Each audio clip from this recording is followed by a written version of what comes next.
نبی اکرم صلی اللہ علیہ وسلم نے ایک مرتبہ 3 دفعہ قسم کھائی، واللہ لا یؤمنو، واللہ لا یؤمنو، واللہ لا یؤمنو، خدا کی قسم وہ شخص مومن نہیں، خدا کی قسم وہ شخص مومن نہیں، خدا کی قسم وہ شخص مومن نہیں۔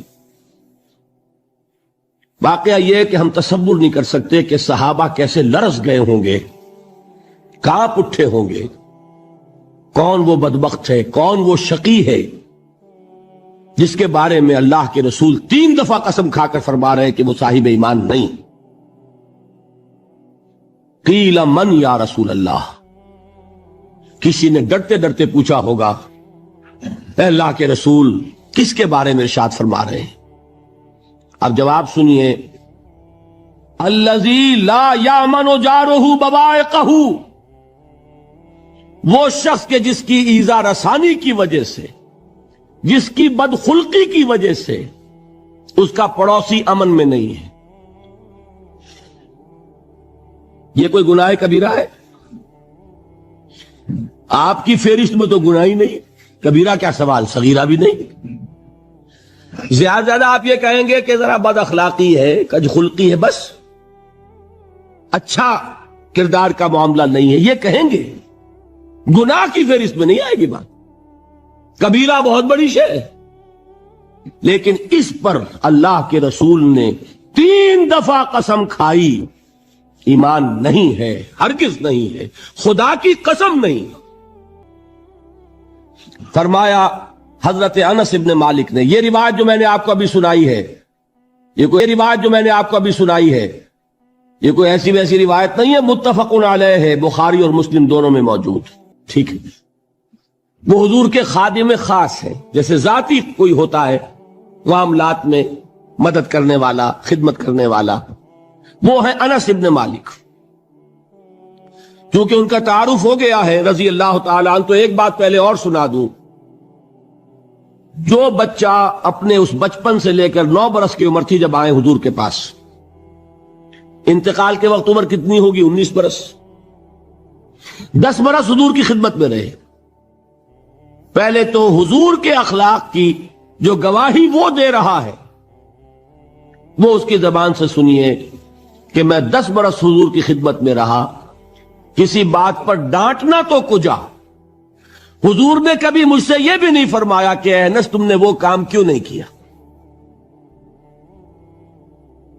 یہ ہے ایک آقا کی حیثیت سے محمد الرسول اللہ صلی اللہ علیہ وسلم کا اخلاق۔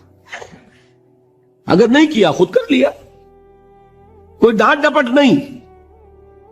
حالانکہ بچے ہیں، بچوں کو ویسے بھی ڈانٹ ڈپٹ دیا جاتا ہے، لیکن نہیں۔ اب ان صحابی کی ایک گواہی سنیے، قلما خطبنا رسول اللہ صلی اللہ علیہ وسلم الا قال،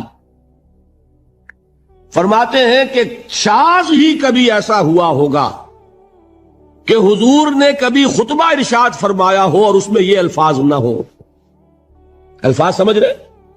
جب بھی خطبہ دیتے تھے آپ یہ الفاظ ضرور فرماتے تھے، شاذ کبھی رہ جائے تو رہ جائے، قلما خطبنا رسول اللہ صلی اللہ علیہ وسلم الا قال، کیا فرمایا؟ لا ایمان لمن لا امانت لہ ولا دین لمن لا عہد لہ، جس شخص میں امانت داری نہیں اس کا کوئی ایمان نہیں، جس میں ایفاء عہد نہیں اس کا کوئی دین نہیں۔ بنا پھرتا ہو وہ دیندار، بنا پھرتا ہو وہ صاحب ایمان اور امتی حضور کا، امانت داری نہیں تو ایمان نہیں، ایفاء عہد نہیں تو دین نہیں۔ کس کا فرمان ہے؟ کسی آج کے زمانے کے مفتی کی بات نہ سمجھ لیجئے گا کہ جس کو آسانی سے آپ چاہیں تو رد کر دیں۔ یہ محمد الرسول اللہ صلی اللہ علیہ وسلم کا فرمان ہے۔ پھر ایک متفق علیہ روایت بخاری اور مسلم کی، راوی پھر کون ہے؟ ابو ہریرہ رضی اللہ تعالی عنہ، فرماتے حضور نے ارشاد فرمایا لا یزنی الزانی حین یزنی وہو مومن ولا یسرق السارق حین یسرق وہو مومن ولا یشرب الخمر حین یشرب وہو مومن، کوئی زانی حالت ایمان میں زنا نہیں کرتا۔ کیسے ممکن ہے؟ ایمان ہو اور زنا ہو جائے؟ پھر وہ ایمان دھیلے کا ہوا. کیا قدر و قیمت اس ایمان کی؟ وہ تو اٹھا کر پھینک دینے کی چیز ہے.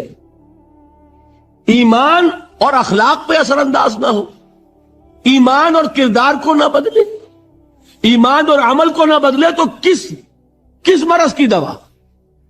پھینکو اٹھا کر. نہیں ممکن کہ ایمان ہو اور زنا ہو، نہیں ممکن کہ ایمان ہو اور چوری ہو.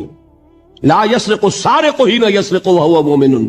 کوئی چور حالت ایمان میں چوری نہیں کرتا، کوئی شرابی حالت ایمان میں شراب نہیں پیتا. ولا یشرب الخمر حین یشرب وہو مومن. کوئی شراب پینے والا وہ مومن نہیں ہوتا جب وہ شراب پی رہا ہوتا ہے، اس وقت اس کے دل سے ایمان نکل جاتا ہے. اب دیکھیے یہاں کیا میں نے کل بتایا تھا نا، مغالطے کیا ہو گئے؟ مغالطے یہ ہو گئے کہ اس کو سمجھ لیا قانونی بات. یہ قانونی بات نہیں ہے، وہ قانونی ایمان کی بات نہیں ہو رہی، یہ حقیقی ایمان کی بات ہو رہی. قانونی ایمان کی بات ہو تو یہ کافر ہو گیا. پھر کافر نہیں ہے. قانونی ایمان کا دار و مدار قول پر ہے. یہ وہ حقیقی ایمان ہے، قلبی یقین والا ایمان. اس کے بارے میں فرمایا جا رہا ہے وہ دل سے نکل جاتا ہے تو گناہ ہو سکتا ہے.